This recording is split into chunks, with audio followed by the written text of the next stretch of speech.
So imagine if just one strategically worded letter could entirely shut down the world's top scientists. Right. And not for a week, but for over a year. Exactly. Not by, presenting new empirical data or anything like that. No groundbreaking lab results, Mhm. just grammar, basically. It's grammar. Well, welcome to this deep dive. Today we are exploring this really fascinating space where the rigid black and white world of the legal system crashes headfirst into human language. And language is incredibly fluid. It's manipulative. And we have a really compelling stack of sources for you today to look at Look, this. we do. We've got forensic linguistics reports, internal FOIA emails, so Freedom of Information Act stuff, and actual legal rulings. Specifically, we're looking at rulings from the Hamburg Regional Court in Germany. It's this high-stakes defamation case between two very prominent scientists. Right, and it's all regarding the origins of the COVID-19 pandemic. But before we jump into the details, we need to draw a hard line for you, the listener. Yes, absolutely. We are not taking a political side today. And we are definitely not endorsing any specific theory about where the virus came from. Right. That is not our goal here at all. Our mission is, well, it's entirely different. We want to analyze the mechanical gears of the language itself. We're looking at how precise words can be weaponized, how they draw these invisible fences around scientific debate. And how judges whose fundamental job is to seek the truth, Yeah, how they can completely misread what a piece of text is actually doing in the real world. yeah. And the core conflict here is just a perfect case study of that misreading. So give us the breakdown. What exactly happened? Well, you have a prominent virologist who sued a physicist over an interview published in Cicero magazine. Okay. And the physicist made some serious claims. He stated that the virologist, quote, deliberately deceived the public. Wow. Okay, those are strong words. Yeah, and he also said the virologist belonged to a group that wanted virology research to be free of restrictions. So high stakes right out of the gate. Yeah, And the Hamburg Regional Court ruled against the physicist, right. right? They did. They issued an injunction. They essentially declared his statements to be legally untrue. But, and this is where it gets wild, the foundation of their entire ruling rested on how the court interpreted one single document. Right, the famous February 2020 open letter in the Lancet Medical Journal. Yeah, the Lancet. So the virologist had signed this letter, and the court looked at it and basically declared it was merely an expression of solidarity with Chinese scientists. Which is pretty surface-level logic if you think about it. It is. I mean, their logic was literally, well, the letter was titled A Statement in Support of the Scientists in China. So the court reasoned, if it says it's about support, it's just about support. Right. Therefore, accusing the virologist of deliberate deception for signing it was, in the court's eyes, a false claim. Which brings us directly to the linguistic critique of the Hamburg Regional Court's ruling. Because the forensic linguists in our sources point out that the court committed a massive category error. Category error. Let's unpack that a bit. Sure, it exposes this fundamental friction between how the law works and how language works. Because the legal system needs binary categories, right? Exactly. Something is a contract or it isn't. It's an assault or it isn't. The court needs a neat, literal box to put the Lancet letter into. And they just chose the solidarity box. Right. But linguistics recognizes that human communication is what experts call multi-illocutionary. Multi-illocutionary. So, meaning a text can claim to be doing one thing on the surface. While executing a completely different action underneath. Yes. So it's kind of like, think of a classic mafia movie. Oh, I love this analogy. Go ahead. Right. So a mob boss walks into a bakery and says, "Nice store you have here. It would be a real shame if it caught on fire." Classic. On the literal surface, if a judge is just reading the transcript, the guy is complimenting the architecture and, expressing concern for fire safety. It's being very supportive. Exactly. Supportive. But in the real world, the actual function of those words is a threat. It's extortion. That is a brilliant way to visualize it. And the linguistic report uses speech act theory to argue that the Hamburg court confused the letter's side effect with its primary action. So the side effect was making the Chinese scientists feel supported. Right. But the primary action was something else entirely. The specific sentence in the Lancet letter was, quote, "We stand together to strongly condemn conspiracy theories suggesting that COVID-19 does not have a natural origin." And the linguist points out that the word condemn is a verdictive. Yes. It's not a pat on the back. It is a mechanism to excommunicate opposing views. It's meant to authoritatively shut down a scientific controversy. A controversy that was, at that exact moment in time, still very much open. Absolutely. So to help non-lawyers really grasp why this linguistic misclassification by the court is such a big deal, our sources offer this really great thought experiment. The airplane crash analogy? Yeah, the airplane crash. Because we need to translate this legal logic out of the highly charged realm of virology and into a scenario that literally everyone understands. Right, so imagine a passenger plane crashes under completely mysterious circumstances. Okay, tragic, but we don't know why it happened. Exactly. And within days, before the flight data recorder, the black box is even recovered. 27 prominent pilots' union bosses publish a letter in a major journal. And the letter says, "We stand together to strongly condemn conspiracy theories suggesting this crash was not caused by natural weather." Right. And they add, scientists have overwhelmingly concluded it was bad weather. Wow. Okay, so in the aviation world, nobody would ever classify that letter as a simple solidarity gesture for the airline. No, never. It would be instantly recognized as an outrageous obstruction of an official investigation. Because it's an active attempt to dictate the final outcome before the investigation has even begun. Exactly. It forces any independent crash investigator to either agree with the union bosses immediately or be smeared in the press as a conspiracy theorist. But wait, I do struggle with that airplane analogy just a little bit. How so? Well, an airplane crash is a closed event, right? The debris is right there in a field. But a virus outbreak in early 2020, that was a rapidly evolving, terrifying global crisis. It was chaotic, yeah. So weren't these scientists just trying to calm a panic with the best educated guess they had at the time? I mean, isn't science allowed to make early hypotheses? Science absolutely makes early hypotheses. Yeah. That's how it works. But the language used to communicate those hypotheses is governed by very strict ethical rules. Okay, so it's about the specific words they chose. Exactly. This brings us to the linguistic concept of epistemic modality.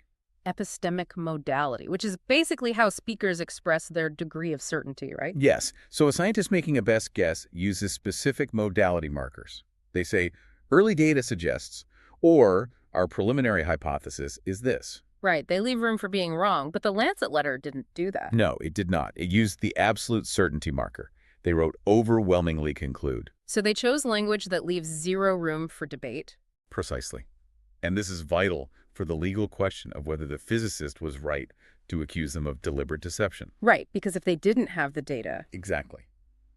Using language of absolute overwhelming certainty when the empirical data, the metaphorical black box, did not exist yet, that is a severe breach of scientific ethics. Because in February 2020, they didn't have an intermediate animal host. They didn't have transparent lab records from Wuhan. Blaming an overwhelming conclusion was linguistically projecting a certainty that they knew they did not possess. Which means we really have to look at what these scientists were saying privately versus what they were declaring publicly. And the FOIA documents in our sources show a timeline that is just incredibly jarring. Yeah, let's talk about the timeline. Because on February 1st, 2020, there was a teleconference. Right, a private teleconference and subsequent private messages. And leading virologists, including the very plaintiff who sued the physicist, were actively noting that the virus looked, quote, potentially engineered. So privately, they're saying it looks engineered. But then, just 18 days later, on February 19, the Lancet letter is published to the world. Condemning that exact theory. Wow. So that 18-day window is where the deception claim really originates. Yeah, they went from privately discussing genetic anomalies to publicly declaring that anyone asking about those same anomalies was a conspiracy theorist. And we need to analyze that specific wording, too. Strongly condemn conspiracy theories. Right, because as we noted, condemn is the language of moral judgment. It's not scientific falsification. And the term conspiracy theory itself, that's a highly engineered linguistic tool, isn't it? Oh, absolutely. The sources trace the modern weaponization of that term back to a 1967 CIA memo. Wait, really? A CIA memo? Yeah. The CIA intentionally deployed the term conspiracy theorist to discredit critics of the Warren Commission report on the JFK assassination. So the goal wasn't to argue the facts with the critics. No, the goal was to marginalize the skepticism itself, make the critics look crazy so nobody listens to them. Oh, so it's a deliberate linguistic trick to pathologize legitimate questions. Exactly. The sources call this strategy category contamination. Category contamination. Okay, think about it this way. Say you're at a town hall meeting and you ask a totally reasonable question about a local politician's tax returns. A completely boring, normal question. Right. But if the mayor responds by saying, "We strongly condemn conspiracy theorists who think the earth is flat and our politician is a reptilian alien." They haven't actually answered your question about the taxes at all. No, they've just grabbed your boring, legitimate question and shoved it into a mental bucket with lizard people. That is a perfect example of category contamination. Oh. By using the term conspiracy theory for a lab accident, the authors lumped a highly plausible, rational hypothesis. Like a researcher accidentally dropping a vial or a ventilation system failing? Right. They lump that into the exact same mental bucket as science fiction. It pollutes the category. And once your hypothesis is labeled a conspiracy theory, you're no longer debating the epidemiological evidence. You're forced to defend your own sanity. And the forensic report shows how this created a massive chilling effect across the globe. It silenced scientific debate for over a year. Because, I mean, no young researcher looking for tenure wants that label. And no established scientist looking for grant money wants to be banished from their professional community as a conspiracy theorist either. So the language literally changed the rules of the game. It made the mere act of asking a question completely illegitimate. So we have to ask, who orchestrated this linguistic boundary making? And why was the Hamburg court so blind to it? Yeah, who was pulling the strings? The sources point pretty heavily to Peter Daszak, right? The president of the EcoHealth Alliance. They do. The FOIA emails reveal that Daszak coordinated the Lancet letter behind the scenes. But crucially, he explicitly instructed his colleagues to mask their involvement. Right. He wanted to create the illusion of an independent, spontaneous voice of the global scientific community. But Daszak and the EcoHealth Alliance were anything but independent. They had a massive, hidden conflict of interest. They had been funneling U.S. government funding directly to the Wuhan Institute of Virology to study bat coronaviruses. Which means, if the virus had leaked from that specific lab, Daszak's organization would have been implicated in a historic global scandal. Which proves the Solidarity Letter was, in reality, a highly strategic public relations operation designed for self-protection. Wow. And the linguistic report frames this using Grace's maxims, right? Yes, Grace's maxims. They're essentially the unwritten rules of honest conversation. Right, like the maxim of quality, which means you don't state things you know lack adequate evidence. And a maxim of quantity, meaning you don't hide crucial contextual information. So by pretending to be an objective voice of science, while hiding the fact that he funded the lab in question, Daszak broke both rules. Completely. And the legal system just missed all of this context. Because the court treated the letter purely by its self-assigned label of solidarity. They just ignored the forensic evidence of orchestrated deception. The law requires a neat true or false box, and they shoved a complex PR campaign into the true box. But incredibly, the legal mishandling didn't stop there. There was a second claim in this defamation lawsuit that the court also really bungled. Yeah, let's talk about the second claim. The physicist claimed that the virologists belonged to a group called Scientists for Science. Right. And he said that this group wanted virology to be free of restrictions. The German word used was Beschränkungen. And the Hamburg court ruled this statement was also false. They did. The judge reasoned that the Scientists for Science group actually supported basic lab safety rules, like wearing protective gear or using proper ventilation hoods. Right, so the judge said since they support basic safety, claiming they want research completely free of restrictions is technically untrue. But the forensic linguist steps in again here. They prove the court ignored a fundamental rule of reading comprehension, which is called anaphoric reference. Anaphoric reference. So for those of us who aren't linguists, that just means a word gets its meaning from the surrounding text. Right. Exactly. You have to look at the context. In the physicist's interview, he was specifically talking about a rival group of scientists called the Cambridge Working Group. And that Cambridge group had fought hard to regulate highly dangerous gain-of-function experiments. Right, where scientists intentionally make viruses more lethal to study them. Right. So the physicists then contrasted them with the Scientists for Science group. So in that specific context, the word restrictions clearly referred to limiting the types of dangerous experiments allowed. It had absolutely nothing to do with taking away basic hand washing or lab safety protocols. Exactly. But the court deliberately stripped the word restrictions of its context. They made it mean total anarchy, just so they could easily prove the physicist's statement false. They built a linguistic strawman. Which brings us to a really important German legal principle known as the Stolpe doctrine. The Stolpe doctrine. Tell us about that. Under German law, when a court is evaluating a statement for defamation, they are legally supposed to favor the interpretation that protects free speech, assuming the text reasonably allows for it. So if a sentence has two possible meanings, one defamatory and one just a valid political critique, the court should default to the critique. Exactly. They're supposed to err on the side of free expression. But here, the Hamburg court did the exact opposite.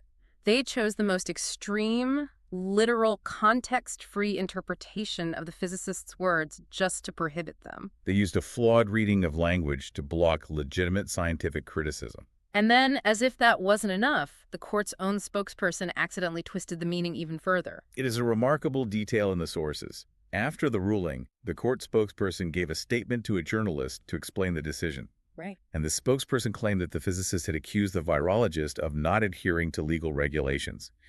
The German phrase is gesetzliche Vorgaben. But the physicist never said that. No, he didn't. Accusing someone of wanting fewer scientific restrictions is a philosophical critique about how research should be run. But accusing someone of breaking legal regulations? That's basically accusing them of a literal crime. Right.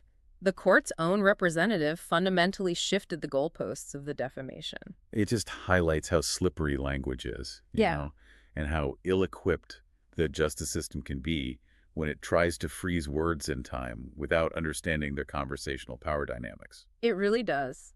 So what does this all mean for you, listening right now? Yeah, why does this matter? Why should you care about a deep dive into German legal documents, forensic linguistics, and the technicalities of the Stolpe doctrine? Because it reveals how language controls what you are allowed to know. Exactly. It is about the invisible boundaries drawn around your ability to ask questions in your daily life. When authoritative bodies misuse words like overwhelmingly conclude, when they know they don't have the empirical data. Or when they use conspiracy theory to label a plausible, rational hypothesis. They aren't just communicating information to you, they are actively policing thought. They are using the mechanics of language to dictate the boundaries of reality. And we've seen today how a court completely failed to recognize a linguistic PR campaign. They prioritized the self-label of solidarity over the actual chilling function of the text. While simultaneously ignoring the context of a critic's words just to silence him. But there is a silver lining here, isn't there? There is, because the spell of that linguistic stigma was eventually broken. Right. In May 2021, a different group of scientists published a new letter in Science magazine. And they used proper, honest scientific language. They wrote that theories of both a natural spillover and a laboratory release, quote, remain viable until we have sufficient data. Remain viable until we have sufficient data. That is the language of actual science. It acknowledges the unknown. It doesn't use absolute certainty to shut down the conversation. And it took 15 months. But that honest language finally reopened the global discourse. It allowed intelligence agencies and the media to actually investigate the origins without fear of excommunication. It demonstrates that the label conspiracy theory loses its destructive power the moment a credible group refuses to accept the stigma. Exactly, the moment they demand precise, transparent semantics. So we want to leave you with this final provocative thought to ponder.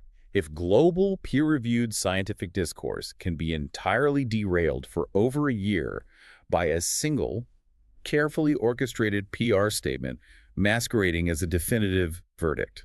How many other established facts in our daily lives, the things we just accept without question, are actually just the result of highly effective linguistic boundary making? It is definitely a question worth asking the next time you hear a debate shut down with a label instead of evidence. Absolutely. Thanks for joining us on this deep dive. Keep questioning the words you hear.